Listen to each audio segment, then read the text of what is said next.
He came to his own, but his own received him not.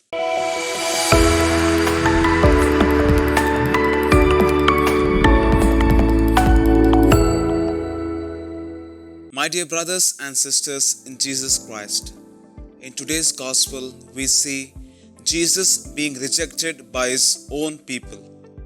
The crowd marveled at what Jesus spoke, but they were not ready to accept Jesus because he was just a son of a carpenter.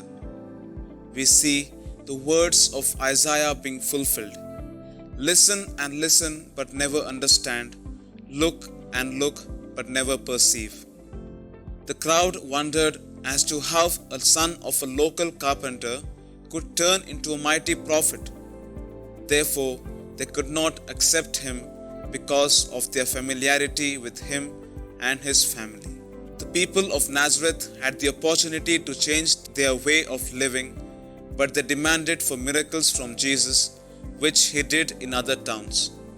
The people of Nazareth failed to see Jesus as their Messiah.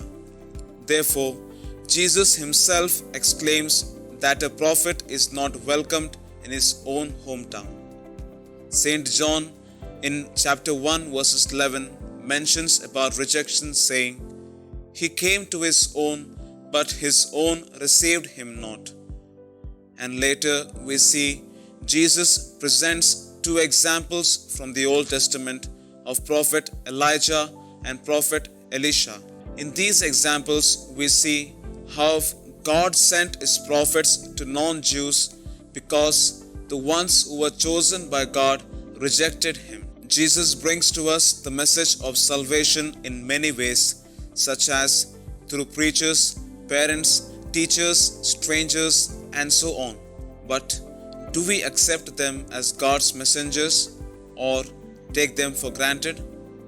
Let us also remember that Jesus had already foretold to his followers that they would have to face rejection simply for being his followers and proclaiming his vision of life. Pope Francis, speaking on this gospel passage, reminds us to beware of rejecting Jesus. He is good, merciful, he waits, but in the end, it is he who rejects. Therefore, let us make an attempt to welcome Jesus and accept his words and live a good Christian life. Amen.